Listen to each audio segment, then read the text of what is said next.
Hello बच्चों, कैसे हैं आप सभी। मैं अभिषेक महाक स्वागत करता हूं आप सभी का आपके अपने यूट्यूब चैनल एस्पेक्टिविजन पे।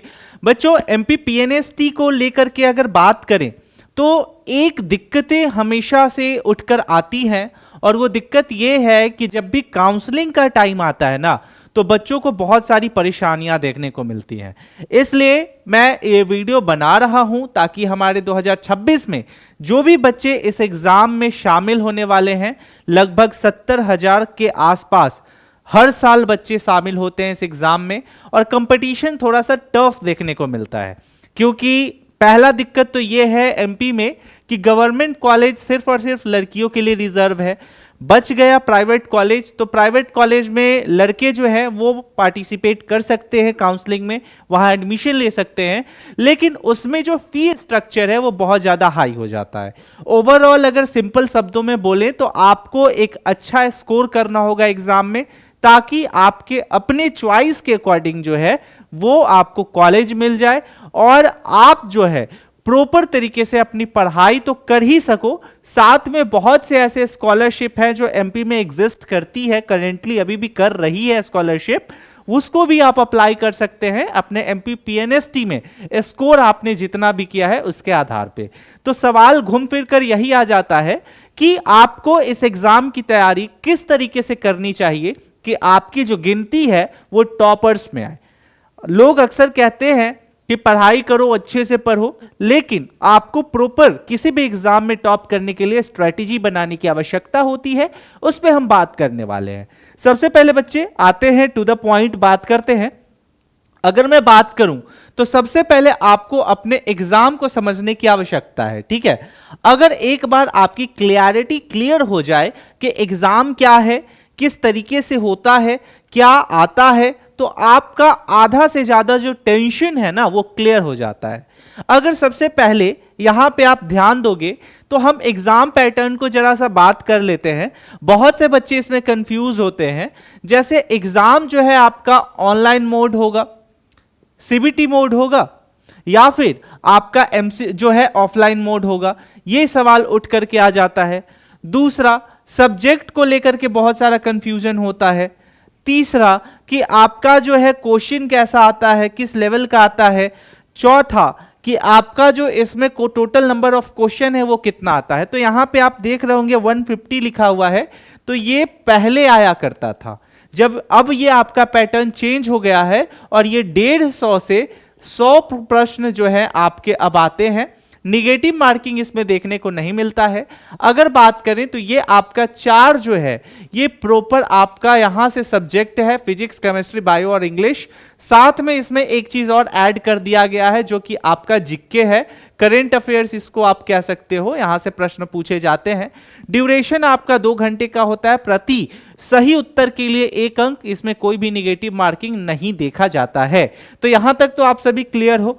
अब सवाल यहां पे ये आता है कि जब इन सारी चीजों को आप अच्छे से समझ लो तो आपको यहां पे ध्यान ये देना होता है कि कौन से एक प्रॉपर एरिया को हम फोकस करें ताकि हमारा जो तैयारी है उस एरिया को लेकर के काफी बेहतर हो जाए। अब इसमें आपको बायो भी पढ़ना है, फिजिक्स भी पढ़ना है, केमिस्ट्री भी पढ़ना है, इंग्लिश भी पढ़ना है, जीके भी पढ़ना है। सपोज कीजिए कि कोई बच्चा कंटिन्यूअसली एकदम इंग्लिश में एकदम शेक्सपियर बन जाए, ठीक है, तो उससे क्या फायदा। आपका प्रश्न जो है सबसे ज्यादा कहां से देखने को मिल रहा है, उस पोर्शन को तो आप पढ़ोगे ना। तो इस तरीके से सिंपल शब्दों में इसको रणनीति बोलते हैं, ठीक है। तो यहां पे आप देख सकते हैं कि यहां पे ये सारा आपका सिलेबस है। प्रॉपर आप एक चीज करना कि आप एमपी पीएनएसटी रूल बुक सीधे गूगल पे सर्च करना है, एमपी पीएनएसटी रूल बुक। वो रूल बुक आपको 2025 वाला पहले पढ़ लेना है ताकि 2026 का जब आए फिर वो भी पढ़ लीजिएगा। फिलहाल के लिए 25 वाला रूल बुक पढ़िए, उसमें आपको प्रॉपर सिलेबस दिया हुआ है, कैसे सिलेबस पढ़ते हैं वो सारा सब कुछ है, तो उसमें टेंशन लेने की जरूरत नहीं है।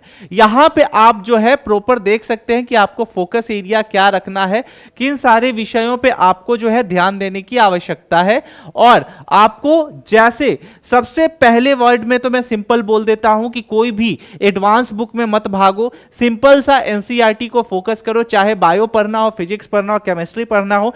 11th 12 लेवल का प्रश्न जो है आपके एग्जाम में देखने को मिलता है। तो ये सारे आपके फोकस एरिया हैं। वहीं बार बार बोला जाता है कि एनसीईआरटी जो है इसको लाइन बाय लाइन पर हो, लाइन बाय लाइन पर हो, ताकि आपकी जो अंडरस्टैंडिंग है वो बेहतर हो।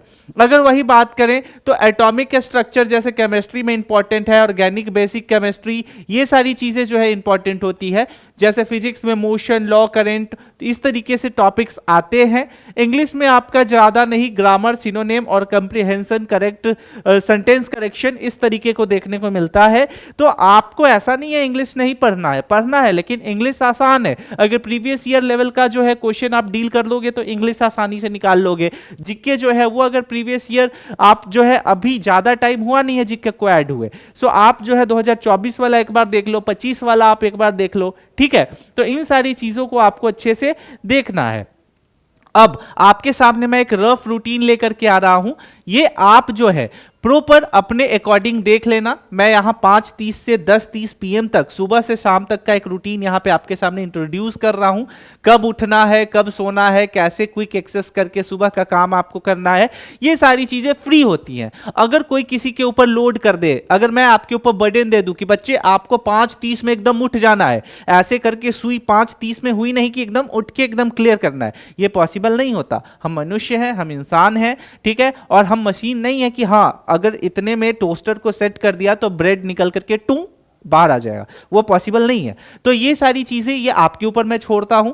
वही अगर मैं बात करूं आगे, बस इतना भी है कि इतना भी अपने आप को जो है फ्री नहीं छोड़ देना है कि अपना सारा काम बिगड़ जाए। तो ये सारी चीजों को आपको फोकस करना है, ठीक है। और दूसरी चीज कि टाइम का साथी बनो, टाइम का साथी बनो, टाइम का गुलाम मत बनो, ठीक है, ये चीज क्लियर करना। अब यहां पे एक चीज और देखो कि आपको मैक्स टू मैक्स जो है प्रीवियस ईयर यहां पे प्रैक्टिस करना है। सो प्रीवियस ईयर को प्रैक्टिस करो एंड मॉक टेस्ट लगाओ, ये सबसे ज्यादा इंपॉर्टेंट है किसी भी एग्जाम में, एनसीईआरटी, ठीक है। अब किसी भी एग्जाम में अगर मैं सिंपल बोल रहा हूं, आप प्रीवियस ईयर लगाते हो, मॉक टेस्ट लगाते हो और एनसीईआरटी पढ़ के जाते हो, दुनिया में कोई ऐसा एग्जाम ही नहीं है इंडिया में होने वाली कि आप उसको ना निकालो। स्पेशली कॉम्पिटिटिव में तो ऐसा अगर आप कर लेते हो तो कॉम्पिटिटिव का कोई एग्जाम ही नहीं है कि आप नहीं निकाल सकते हो, ठीक है। तो इन सारी चीजों पे बच्चों आपको ध्यान देना है। और खास करके ये सब चीजें जब समझ जाओगे तो मैं आपको 3-4 जो है वो सोर्स बता देता हूं जहां से आप आसानी से जो है प्रीवियस ईयर कर सकते हो और मॉक टेस्ट लगा सकते हो, ठीक है। तो सोर्स आप यहां पे ध्यान दीजिए। सोर्स आपका क्या है, तो सबसे पहले जो है ये आपका एनटीए अभ्यास ऐप है, ये डायरेक्ट यहां से भी आप कर सकते हो। दूसरा आप स्वयं या ई ज्ञान कोश से कर सकते हो। और तीसरा एमपी का आपका अपना है, एमपी ऑनलाइन टेस्ट सेक्शन, ठीक है। ये आप इन तीनों जगह से जो है आसानी से प्रैक्टिस कर सकते हैं, तो इसके लिए आपको टेंशन नहीं लेना है। जब इन सारी चीजों को बच्चों आप अच्छे से समझ जाते हो तो आपको आगे और थोड़ा बहुत समझना है कि प्रैक्टिस कैसे करें। तो आप जो है डेली मॉक टेस्ट लगाओ, अपने मिस्टेक को रियलाइज करो कि क्या गलती हुई, अगर गलती हो गई तो उस मॉक टेस्ट में जिस पोजीशन पे गलती हुई है उसको समझने की कोशिश करो। और स्ट्रैटेजी तो यही होता है बच्चों कि आपको प्रॉपर एनसीईआरटी ही पढ़ना है। एनसीईआरटी एक बार पढ़ाई आपने अच्छे से स्टार्ट कर दी तो आपका आधा टेंशन दूर हो जाएगा। बायो का जो है लगभग क्योंकि ये आपका मेडिकल सेक्टर आ जाता है तो 50% इसका जो क्वेश्चन का फोकस होता है वो बायो होता है, इसको देखो। तीसरा, किसी भी चीज को पढ़ने से ज्यादा लिखने का प्रयास करो, अगर लिखोगे तो आपका हैबिट हो जाएगा। तो इन सभी चीजों को बेसिक चीजें मैंने बोला है, ऐसा नहीं है कि आपको इसके बारे में आइडिया नहीं है, लेकिन आई होप आप सब मेरे छोटे छोटे भाई बहन हो, इसलिए मैं ये रिक्वेस्ट कर रहा हूं आप सभी से कि प्लीज इन सभी चीजों को आप जो मैंने आपको बताया इसको फॉलो कीजिए आप सभी। और आप सभी के लिए एक चीज और है कि ये व्हाट्सएप ग्रुप से आप सभी को जुड़ जाना है, लिंक डिस्क्रिप्शन में दिया हुआ है। इससे फायदा ये होगा कि कभी भी किसी भी तरीके का कोई भी इंफॉर्मेशन आप आसानी से यहां से पा सकते हैं। आई होप कि ये वीडियो आपके लिए यूजफुल होगा बच्चों। कमेंट सेक्शन में जरूर बताइएगा कि हमारी इस वीडियो को आप एमपी के कौन से डिस्ट्रिक्ट से देख रहे हैं और कैसा लगा ये वीडियो। मिलते हैं अगले वीडियो में, तब तक के लिए स्टे सेफ, टेक केयर, जय हिंद।